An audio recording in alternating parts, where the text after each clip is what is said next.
नवनवीन घरगुती उपाय पाहण्यासाठी मराठी सोल्युशन चॅनलला सबस्क्राईब करा आणि बेल आयकॉन वाजवायला विसरू नका. धन्यवाद. काय कठीण आहे यात. आज हृदयासाठी खूप लोक घाबरतात. अटॅक येतो की काय, मरतो की काय. सहजासहजी मरत नाही आपण, मरतो ते भीतीनं मरतो. फक्त अटॅक जरी यायचं जरी असेल तर कमीत कमी 2 तास अगोदर आपल्याला कळायला लागतंय. अस्वस्थ होणे, बेचैनी वाढणे, उदासीनता वाढणे, असं जर व्हायला लागलं तर हे पित्तामुळे सुद्धा होतंय बरं का. ह्याला आपण हृदयाला काय प्रॉब्लेम आहे म्हणायचं नाही. दम लागणे, हे जे प्रकार आहेत, तर ह्याच्यासाठी सुद्धा सांगेन तुम्हाला. रोज एक लसूण पाकळी खायची. कितीही ब्लॉकेजेस असू देत, 15 दिवसामध्ये गायब. माझ्या इथं मी करून दाखवतोय. लसूण पाकळी, साधी लसूण पाकळी घ्यायची. सेंद्रिय मिळाल तर सगळ्यात बेस्ट. ते मोठ्या मोठ्या कुड्या असतात त्याचा काय उपयोग नाही इतका जास्त, पण छोटी जी असते बघा, फार तिखट असते, ती जर घेतलीत ना तुम्ही तर टोटल तुमचं हे निघून जात आहे. करून बघा आणि मग सांगा मला. हृदयातले सगळे ब्लॉकेजेस गायब. 2 तास अगोदर कळते म्हणजे अस्वस्थ व्हायला, बेचैनी वाढाली, उदासीनता वाढायला लागली, नंतर घाम सुटायला लागतो, नंतर छातीत चमक यायला लागते. हे पित्तामुळे होतंय. घाबरायचं नाही. अटॅक आला म्हणून भिवून मारणाऱ्यांची संख्या जास्त आहे. खरं तर प्रॉपर अटॅक न मारणारी माणसं कमी आहेत. ते आला म्हणजे आता माझं काही खरं नाही, मी संपलोच, आता मेलोच म्हणतात. तर खरंच सांगेन, लसूण पाकळी खायचं. अगदीच त्यातून जर असं काय वाटायला लागलं, व्हायला लागलं, तर बोटाच्या पेरात काय आलं घ्यायचं, खिसायचं, त्याच्यात अर्धा लिंबू पिळायचं, चवीनुसार मीठ घालायचं, थोडं खाऊन हे संपवून टाकायचं. बस 10 मिनिटात ओके. अगदीच जर समजा अटॅकच जर आला असेल तरी सुद्धा सांगतो, तुळशीची पानं, तुळस हल्ली सगळीकडे मिळते, तुळशीची पानं घ्यायची 5-6, चावून खायची, नाहीतर 1 चमचा रस काढायचा, प्यायचा आणि त्याच्यावर कोमट पाणी प्यायचं. 1 मिनिटामध्ये ओके. बघा, दवाखान्यात गेल्यानंतर ऑक्सिजन लावतात. तुळशीच्या पानातून सगळा ऑक्सिजन मिळतोय आपल्याला. काय गरज लागत नाही घाबरायची. सगळी भीती निघून जाते. करून बघा ह्या गोष्टी. खरंच खूप काय करू शकतो आपण घरच्या घरी. आता अजून जर सांगायचं म्हटलं तर वजन कमी करण्यासाठी बरेच लोक प्रयत्न करतात. सुरुवातीला काही तोंडावरती ताबा ठेवत नाहीत, काय मिळेल ते खायचं. नंतर मग ते कमी करायसाठी प्रयत्न करायचे. तर सगळ्यांना विनंती आहे, शरीराच्या गरजेनुसार आपण खाल्लं पाहिजे. प्रत्येकाची गरज वेगळी आहे, सगळ्यांची गरज सारखी नाही. जसं अंगठ्याचे ठसे प्रत्येकाची वेगळे आहेत ना, तशी पोटाची पण गरज वेगवेगळी आहे. बरेच लोक फक्त उत्सुक असतात माझा आहार ऐकण्यासाठी. नाही, खरंच आहे, कुणाला पटत नाही, पण ज्यांना पटत नाही त्यांनी आज घरी जेवायला बोलवा, म्हणजे कळेल खरंच खातोय की नाही. आता 50 क्रॉस केले त्यामुळे जेवण कमी केलंय, नाहीतर 40च्या पूर्वी सकाळी 30, दुपारी 30 आणि संध्याकाळी 30, 90 चपाती दिवसाला खात होतो. बायको माझी चपात्या लाटून मेंटेन नाही, बाकीचा कुठला व्यायाम करायची गरज नाही. 30 चपात्या एका वेळच्या 30. खरंच आहे. साताऱ्यामध्ये एक हॉटेल आहे, त्या हॉटेलला मित्रांनी जेवायला नेलं. म्हणाले जास्त खातोस, बघू, चल बघू म्हणाले. गेलो जेवायला. 40 रुपयामध्ये अनलिमिटेड जेवण. 40 रुपयामध्ये अनलिमिटेड म्हणलं तर खायला जे चालू केलं, सुरुवातीला वेटरला सांगायला लागायचं, दादा 1 रोटी आणा, दादा 1 रोटी. नंतर वेटरकडे बघितलं की पळत जायचं, रोटी घेऊन यायचं, पळत जायचं, रोटी घेऊन यायचं. काउंटरवर मालक असा वाजवायचा, अरे काय, वेटरला विचारायचं, वेटर मागतोय त्याला काय करू. जास्त काय नाही, 29 रोट्या खाल्ल्या आणि 2.5 प्लेट भात खाल्ला होता.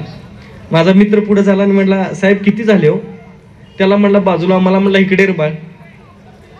कुठनं आलायस रे म्हणला. मी म्हणलं कोल्हापुरातून. मला वाटलं कुठं बांगलादेशातनं आलायस की काय लेका. म्हणला का मिळालं तर का नव्हतं. म्हणलं एवढं खात्यात का.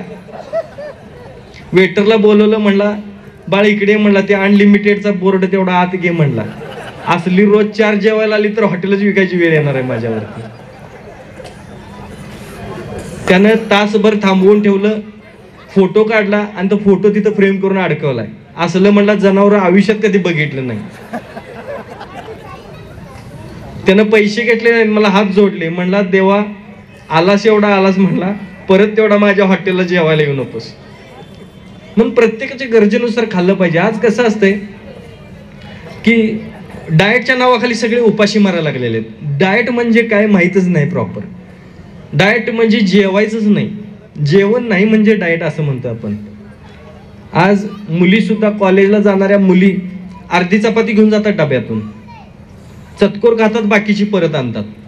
काय उपयोग आहे? शाळेत जाणाऱ्या मुली किती खातात, काय जेवतात? खरंच वाटतंय शिवाजी महाराज जन्माला आलो, पण त्यासाठी जिजाऊ पण आपल्याकडे पाहिजे. आज आमची जिजाऊ डाएटच्या नावाखाली उपाशी मरते. आमची जिजाऊ टीव्ही बघत बसते. शहाजीराजे येतात, स्वतःच्या हाताने जेवण घेऊन जेवतात, तरी जिजाऊ टीव्ही समोरून उठत नाही. वरती आणि असतं, या एवढा शेवटचा पार्ट आहे, बघूया आणि मग जीवूया. कुठलाही ग्रंथ काढा, जेवण्याचं टायमिंग काय लिहिले त्यात बघा. सूर्यास्तापूर्वी जेवायचं असतं. सूर्यास्तापूर्वी म्हणजे सूर्य मावळायच्या अगोदर जेवायचं असतंय. आमच्या इथं 10:30, 11 आणि 12 वाजल्याशिवाय जेवत नाहीत. 12 वाजता भूतांना नैवेद्य दाखवतात. मग आपण 12 वाजता जेवायचं असतं का? आज काही घरातनी 9 वाजता आणि 10 वाजता कुकरच्या शिट्ट्या ऐकायला लागतात. तिथून पुढे करतात कधी, जेवतात कधी, काय माहित नाही.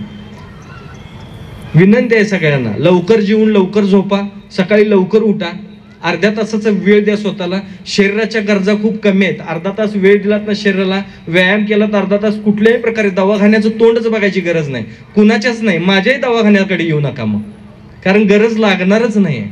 आणि घरच्या घरी करत बघा. निसर्गाने दिलेल्या ज्या खरोखर एवढ्या देणग्या आहेत आपल्याकडे, लाखो करोड देणग्या आहेत.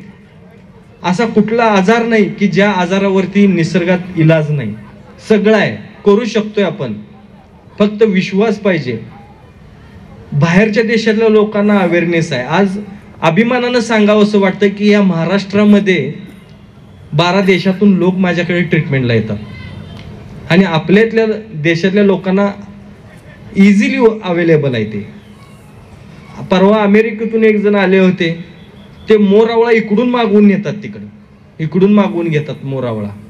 म्हणजे एवढं लोक तिथं आपल्या आरोग्याला जपतात. आणि आपल्याला सहज मार्केटला गेलं तर अवेलेबल होते. त्यांना 1 किलो आवळा मागवण्यासाठी एवढा खर्च येतो ना, म्हणजे तुम्ही विचार पण करू शकत नाही. आणि आपल्याला इझिली 25 रुपये 30 रुपये किलोने इथे मिळते, आपण घेत नाही. घ्या, विनंती आहे खरोखर, आणि करा. मी सांगतो ते करून बघा.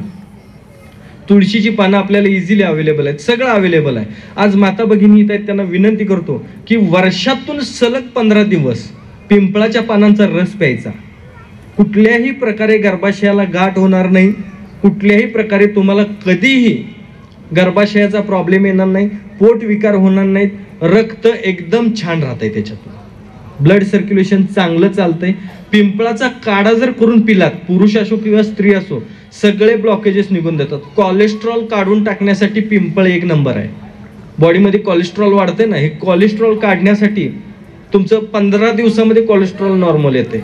पिंपळाची कोवळी पानं 15 घ्यायची, 3 ग्लास पाण्यामध्ये टाकायची, मिठाच्या पाण्याने धुवून 3 ग्लास पाण्यामध्ये टाकायची, हे पाणी आटवून 1 ग्लास करायचं, गाळून घ्यायचं आणि हे पाणी प्यायचं. बस 15 दिवस करा, अनाशीपोटी प्यायचं आहे. 16व्या दिवशी जाऊन कोलेस्ट्रॉल चेक करा, नॉर्मल नसेल तर फोन करायचा, गाड्या तयारात, लक्षात ठेवायचं. आणि चॅलेंज हे करून बघा, किती इझी आहे आपल्याकडे. पुरुषांनी अशोकच्या पानांचा रस प्यायला पाहिजे. 1 कपभर अशोकच्या पानांचा रस प्यायचा, बस, काही करायची गरज नाही. अंदरुनी थकवा असतो आपल्याला बघा, संध्याकाळी अक्षरशः बोलायचा सुद्धा कंटाळा येतो, एवढा थकवा येतो बऱ्याच लोकांना. दिवसभर काम करून एनर्जी लॉस होते, कुठलीही इच्छा राहत नाही. त्यांनी अशोकच्या पानांचा रस प्यायचा आणि मला सांगायचं. अजून सांगेन, जर खरंच आपल्याला तरुण व्हावं असं वाटत असेल, कमीत कमी आपण 10 वर्षांनी लहान दिसू शकतो, कमीत कमी. पण त्याच्यासाठी आता ही वेळ नाही. बघा, गणपती येतात आपले, गणपती आल्यानंतर आपण त्याला दुर्वा आणि दुसरं कशाची पानं घालतो? आघाड्याची पानं, बरोबर आहे ना? तर आघाड्याच्या पानांचा रस काढायचा, साधारण 1 वाटी भरून. पानं मिठाच्या पाण्याने धुवायची, वाटीभर रस काढायचा, तो प्यायचा. नसेल तर आघाड्याचे तुरे असतात बघा, आघाड्याचे तुरे, गणपती येऊन गेल्यानंतर आघाड्याला तुरे येतात. हा फॉर्म्युला एकदम जबरदस्त आहे. ते तुरे घ्यायचे, 3 किंवा 5 तुरे घ्यायचे. 3 तुरे घेतलात तर 3 कप पाणी, 5 तुरे घेतलात तर 3 ग्लास पाणी. 3 ग्लास पाण्यामध्ये 5 तुरे टाकायचे, तर आटवून हे 1 ग्लास करायचं, गाळून घ्यायचं आणि हे पाणी प्यायचं सकाळी अनाशी पोटी. फक्त 15 दिवस करायचं, वर्षातून 15 दिवस. पहिल्याच वर्षात ज्या दिवशी प्याल ना त्या दिवशी तुम्हाला तरुण झाल्यासारखं वाटेल. 15 दिवस केला तर 15 दिवसात एकदम बॉडी फिटिंगमध्ये यायला लागते. एकदम कमीत कमी तुम्ही पहिल्याच वर्षी 5 वर्षांनी लहान दिसायला लागता. 3 वर्ष सलग करायचं, नेहमी तुम्ही 10 वर्षांनी लहान दिसायला लागाल. नेहमी प्रत्येक जण विचारतील, नाही तेवढे शरीरातले सगळे बॉडीतले जे हे आहेत ना सगळे स्ट्रॉंग होतात. हे करायला पाहिजे. आपण करून बघा. आपण आज कंटाळा करतो. कुणाला जर सांगितलं की तुरे उकळून प्या, ते आता आणायचे कधी, उकळायचे कधी, प्यायचे कधी. तरुण तर दिसायला पाहिजे आणि करायला तर नको. तसं होत नाही. सांगेन ते करून बघा. मी हे केलेलं आहे. माझ्या स्वतःवरती बरेच प्रयोग करून बघितलेले आहेत. त्यातून मला फायदा जाणवला. आपल्यालाही होऊन जाईल. आज मीही, माझ्या मुलांना मुलं झालेले आहेत. मी आजोबा आहे खरं तर. माझ्या मुलांना मुलं झालेले आहेत. अजून मला तुम्ही या ड्रेसवरती बघितलंय, जीन्स पॅन्ट आणि टी शर्ट वरती बघितल्यानंतर तुम्ही म्हणणार पण नाही. तर अशा गोष्टी